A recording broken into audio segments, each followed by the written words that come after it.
Hey guys, how's it going? Master Cow here, and today I'm going to be doing the second of my 2021 NFL offseason preview series. This one is for the New York Jets.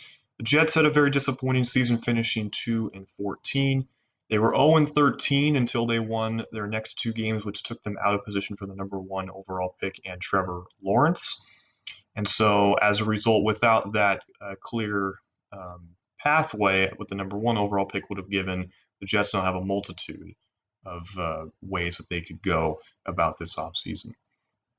So here are their starters. On the offensive side, we have Sam Darnold, the third overall pick by the Jets in 2018 out of USC. The Jets traded up with the Colts to get him back in 2018. They gave up 3 second-round picks to move from number 6 to number 3. And Darnold has mostly been a disappointment throughout his career. He struggled with interceptions. The offense as a whole hasn't been good over his 3 years. And also, he has struggled to stay on the field. He's missed a total of 10 games over his 3 seasons because of injuries, or of course the mono back at the beginning of the 2019 season. He's in the final year of his contract with his fifth-year option almost certainly to be declined.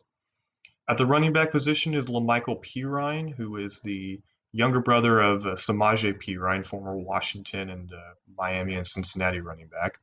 Jets took him in the fourth round last year out of UF, and Perine was kind of buried on the depth chart to begin the season. After the Jets cut Le'Veon Bell, he got a bit more playing time, and he had some solid moments. At left tackle is Mekhi Becton. The Jets took him 11th overall in last year's draft, and he has been an excellent selection for the Jets as he had a very good rookie season. And he definitely solidified the left tackle spot for the Jets, which is very important, and he looks like a franchise piece moving forward. The only concern I have with Becton at this point is that he did deal with some ailments throughout the season, and so I'm hoping that he doesn't turn into a Teron Armstead type where he only plays for like 12, 13, 14 games a year and never plays a full season. So we'll see how it goes. Next to him at left guard is Alex Lewis. The Jets acquired him from the Ravens during training camp in 2019 for in a minor trade. I think it was like a seventh round pick that they gave up for him, and then he impressed enough that the Jets elected to re-sign him to a 3-year deal worth about $18 million last offseason.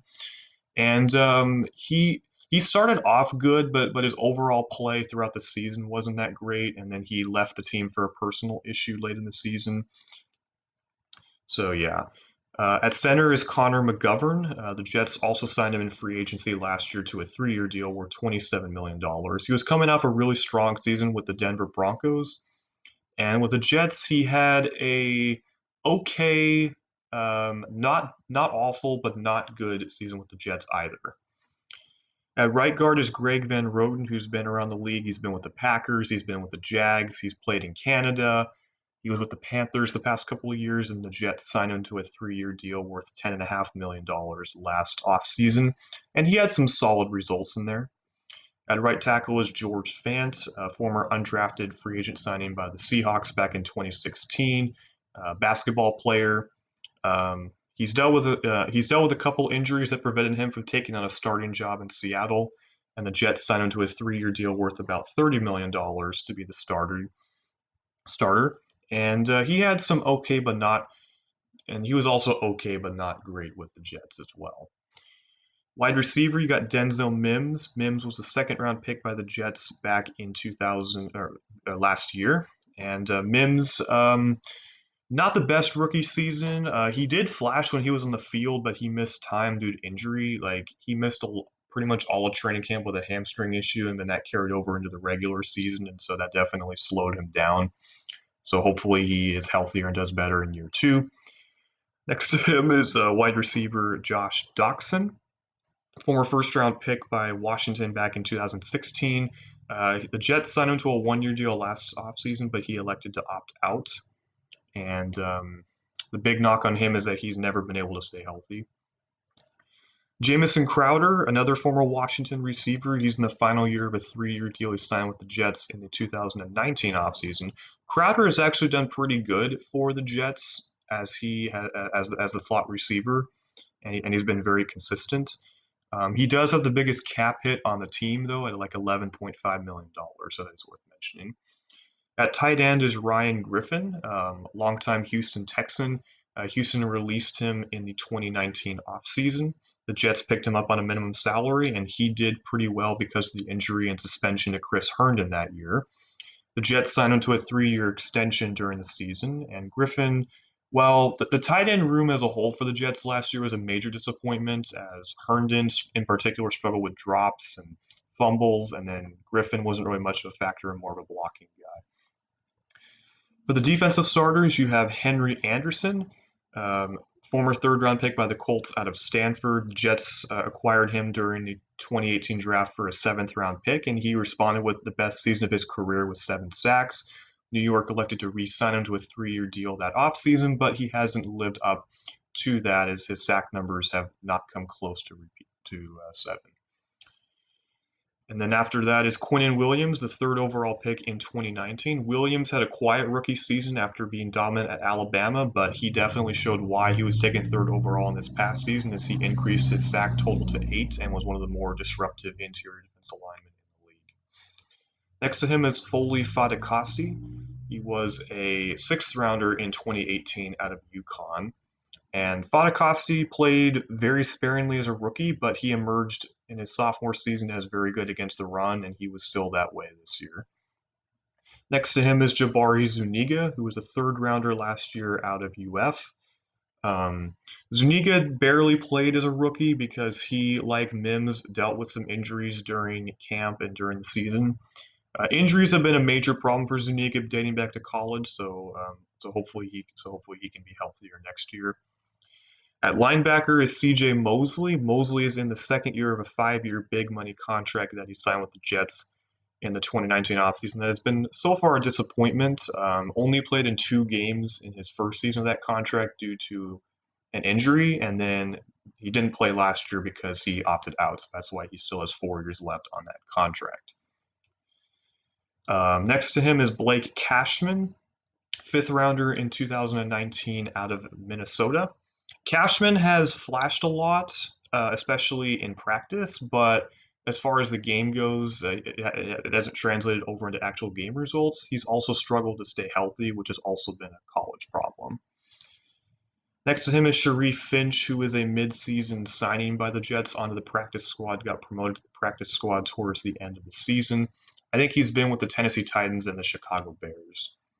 At cornerback, we got Bless Austin, 6th rounder in 2019 out of Rutgers, who has gotten quite a bit of starting experience the past couple of years with the Jets, but he's mostly underwhelmed.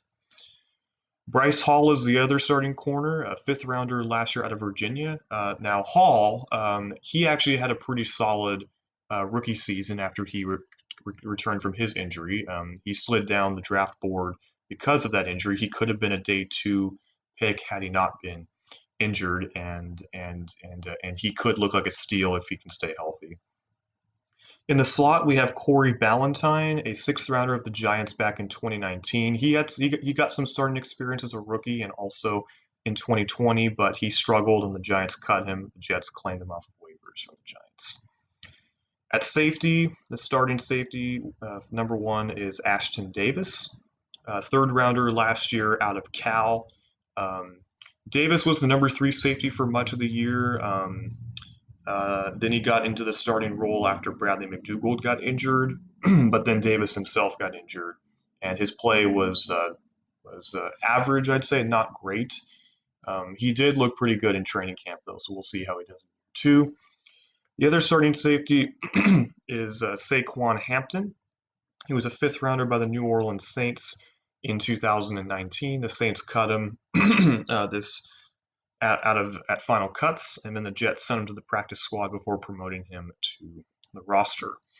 On special teams, the Jets have Thomas Hennessy as the long snapper, Braden Mann as the punter, 6th rounder last year out of Texas A&M, who his punting numbers as a whole weren't the best, but he is a good tackler, so at least there's that. And then kicker, as things stand right now, the kicking job stands to be a competition between Chase McLaughlin, who has been all around the league so far. He's been with the Bills, he's been with the Niners, the Chargers, the Colts. I think he's been with the Vikings as well, so he's been all around the league already. And then Sam Ficken, who was the primary kicker last year Ficken was cut at the end of the season, but brought back on a futures deal. He had a decent season, but then again, the Jets' offense was so bad that he didn't have a ton of opportunities. So, as things stand right now, McLaughlin and Ficken will be competing.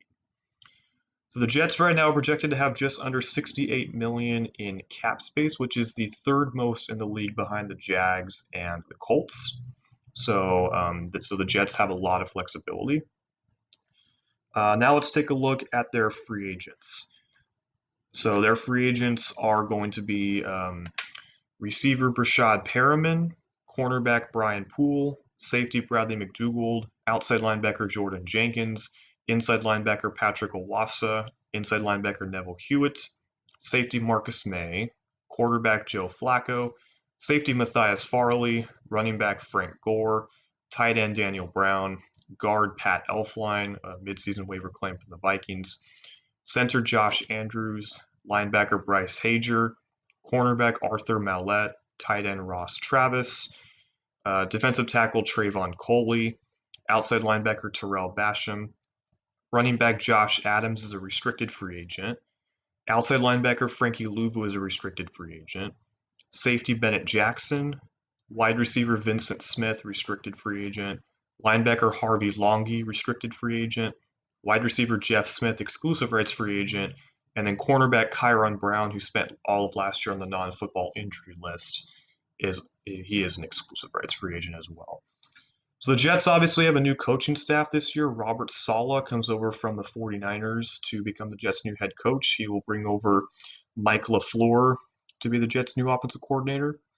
The Jets are also going to be changing schemes from the 3-4 to the 4-3 scheme, so we could see a lot of changes up on that area. So as far as positions of need, so at the quarterback position, obviously given Darnold's struggles, there's been a lot of people who think the Jets will move on from Darnold and try to trade him and recoup for a trade. The latest reports suggest that the Jets are still evaluating Darnold for a couple of reasons. Number one is they want to see what kind of return Carson Wentz will fetch for the Eagles if and when he gets traded, because that could set the market for what the Jets could ask for Darnold. The second reason is that there are still some people who believe in Darnold and who think he would be a great fit in LaFleur's system. So the Jets have obviously been connected to trading for Deshaun Watson, given the fact that they have a lot of assets, the second overall pick for one. They also have another first-round pick, and they have 2 firsts in next year's draft because of the Jamal Adams trade. So the Jets have a bunch of options there for quarterback. They could swing for the fences with Deshaun Watson. They could take one of the second tier of rookie quarterbacks, which would be Zach Wilson, Trey Lance, Justin Fields, or they could go what the Bears did with Mitchell Trubisky and give Darnold one more shot.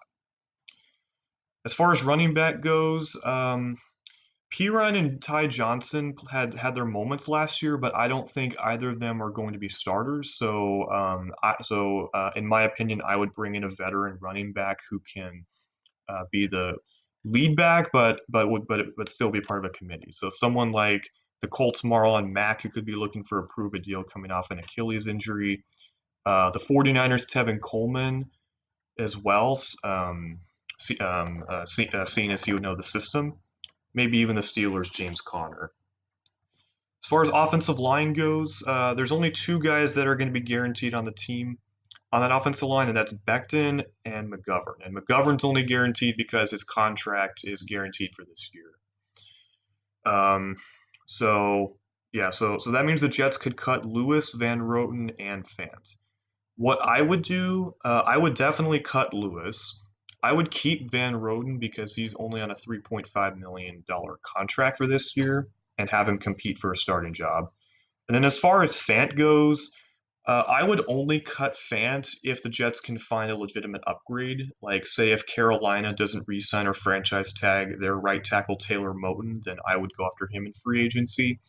Otherwise, I would keep Fant and then have him compete against maybe a draft pick at right tackle. So definitely the interior offensive line will be needing to upgrade, and I could also see the Jets re-signing Elflein, who fared well in a small sample size for the Jets after he was claimed from Minnesota, and having him compete for a spot. Definitely getting a number one wide receiver is going to be big. The last time the Jets had a number one wide receiver was in 2015 when Brandon Marshall had that really good year. Reports have already came up that the Jets are looking at Juju Smith-Schuster and Will Fuller as free agent options. I would also go after Allen Robinson if he's available, and he would be my top pick out of the available wide receivers. So yeah, Jamison Crowder has also been mentioned as a cap casualty only because of his cap hit. Um, I would keep Crowder because he's played pretty well in his 2 years with the Jets, and in fact, I would even consider signing him to an extension if you want to lower that cap hit. As far as tight end goes, the Jets could cut Griffin and Herndon for cap savings, but in the case of Herndon, like what'll probably happen is like the Patriots will claim him off of waivers and he'll suddenly have a really good season with them. So I would keep Griffin and Herndon if only because LaFleur's offense is going to be tight end friendly and just see how they do and and maybe draft a tight end in like the mid to late rounds, like fourth round or something like that, fifth round, and see if he can and see if he can push for playing time, I guess. But I would keep both Griffin and Herndon. Defensive line, Henry Anderson has a large cap hit, and given the fact that he's mostly been a rotational player and hasn't contributed a whole lot, he's probably the most obvious release candidate on this team. I would honestly see if he's willing to stick around on a reduced salary and take a pay cut to stay. If he is maybe $3-4 million, I would keep him. Um, Otherwise, releasing him is fine by me. Um, Definitely defensive end, I think, is a huge position of need because you have to get pressure on the quarterback for Salah's defense to succeed. And the Jets' pass rush has been broken for a long, long time. And one guy that I've been looking at, and I don't think a lot of people are talking about him, is New Orleans Saints Trey Hendrickson, who he was tied for second in the league in sacks last year behind TJ Watt and then tied with Aaron Donald for second. And I know the Saints defensive line is pretty strong, but if you put Hendrickson on a line with Quinnen Williams and maybe another guy, that line would be no slouch either. Um, Other options could include, for example, if the Niners want to shed D Ford salary and they're willing to trade him away for just a fifth or a sixth round pick, I would do that. But either way, defensive end is a major position of need for the Jets. And then linebacker, if only because the Jets don't have the right guys for the scheme change, is going to be a position of need. Obviously, Mosley will be there because his contract is unmovable, and and we'll see if he can live up to his form and stay healthy, but definitely two other guys. At cornerback, Bryce Hall definitely looks like he could be legit, so I would give him at least a shot to compete for a starting role. Bless Austin though is not starter material, so I would go after find an upgrade there. You could go for someone like Richard Sherman, who said he's going to be looking for a 2-year deal, and obviously Sherman's familiarity with Sala would be a big reason for that. Sherman did say he wanted to play for a contender though, so that could certainly rule out the Jets. That could possibly rule out the Jets for that. And especially given the Tremaine Johnson fiasco, I'm not willing to spend big money on a free agent corner like a William Jackson. So that's a position I would draft in, maybe with the 23rd overall pick if the Jets have. I would go for a corner there. And then as far as the nickelback guy, Ballantyne is not starter material. Javelin Guidry, an undrafted free agent who has blazing speed out of Utah, he showed some promise there, so he could possibly be given a shot there. Of course, the Jets could bring back Poole, who, even though he was injured at the end of the year, he's still one of the better slot corners in the league. And also, the Jets' defensive coordinator Jeff Ulbright comes over from the Falcons, and Poole was with the Falcons before he came over to the Jets in 2019, so that could be a good fit. And then safety too, the Jets have already said that Marcus May is going to be a priority re-sign for them, so definitely that. And then I don't know if the Jets are going to be ready to give Ashton Davis a full-time starting role yet. So I would personally sign a veteran to like maybe a minimum salary and have him compete against Davis to be the starting guy and be the number 3. And one guy I'm thinking of also a former Falcon, is Devontae KZ, who will likely be taking a 1-year deal because he's also recovering from, I think, an Achilles injury that he suffered early in the 2020 season. If the Jets can get KZ on a cheap deal and have him compete to be the number 2 or number 3 guy with Davis, I would be fine with that. And then I guess we'll see if the Jets elect to maybe spend a late round pick, a 6th or a 7th, on a kicker in this upcoming draft as well. So again, to recap, the biggest needs for the Jets, I'd say the biggest need for the Jets is defensive end, then quarterback, then wide receiver, corner, safety, interior O-line, and then secondary needs, linebacker, running back, and maybe tight end. So like, in all honesty, basically every position could use reinforcements except for maybe defensive tackle, and punter. So that's going to do it for this. And as a Jets fan, I'm excited for this offseason because there are so many directions the Jets could go at that it's going to be very interesting to see what they go for. And I'm excited to see what Joe Douglas can do in his second full season of running the show here. Thanks for watching this video, and I hope you'll tune in for the next offseason preview.